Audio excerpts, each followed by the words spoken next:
The chocolate industry is estimated to be a $130 billion market, in which 5 million of cacao were produced in 2021. Also, there is an increased global demand of 91% in the last 20 years. We see some areas of opportunity in the byproducts, like the pod shell, the mucilage, and the bean husk. All these byproducts have a lot of potential. Why did we choose the chocolate industry? First and foremost, we as Mexicans have the chocolate ingrained in our culture, so we consume a lot of it. Second, the environmental impact the production of chocolate has is enormous. And last but not least, the child labor in the farming of the cacao. 1.5 million children exposed to dangers. Now, chocolate manufacturing. We have two main stages: the pre-processing that takes place in Ecuador. This is where the harvest and the fermentation process takes place. We also have the processing in the USA or Europe, where the main fabrics are located. We also, on that stage, the roasting, the mixing, and the packaging takes place. In a more detailed way, in the pre-processing, the fermentation takes place for the development of flavor precursors. This is where anaerobic yeast, lactic acid bacteria, and acetic acid bacteria act. Then we have the drying stage that can be natural or using dryers. On the other hand, in the processing stage that takes place in Europe and the USA, we have the roasting. This is where a maillard reaction occurs. Then we have the grinding, the mixing, the conching, which is a mixing and killing treatment. Then we have the tempering and molding, and finally the packaging.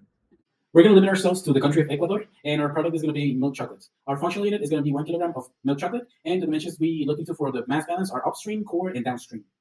So this is milk chocolate formulation. Mass balance, we chose the cacao pods that are produced in Ecuador. So these are the initial agricultural inputs, which leads to a production of 9.44 kilograms of cocoa pods. These pods are processed into 2.08 kilograms of beans and these byproducts. The beans are dried and roasted. Then that leaves us with only 1.35 kilograms of beans, which are then processed into bean shells, a byproduct, cocoa liquor, butter, and powder.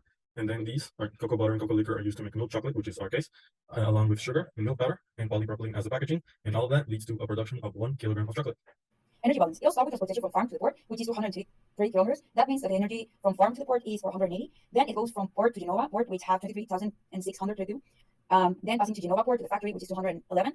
Then we have the machine that transforms raw material and processes cocoa bean, which have the same input and same output. From the input, we have heat, and from the output, we have electricity, we have heat and cooling.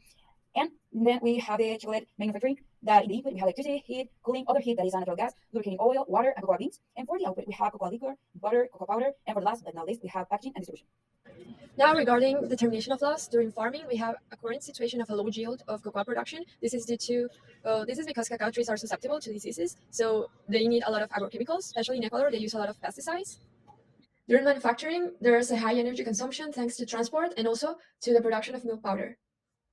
Our first recommendation is going to be to increase the yield for smallholders, which are responsible for the production of a lot of cacao in Ecuador. We can do this by providing them with better seeds, giving them training and or technical assistance. Our second recommendation is going to be to look for locally sourced ingredients. Now, this is especially true for milk powder, which has a bigger impact in the global warming. And our third recommendation is to look for sustainable packaging, which we found that aluminum actually has a bigger impact than options like polypropylene. So we believe that if the Ecuadorian milk chocolate production follows these three recommendations, they can have a better and more sustainable milk chocolate production.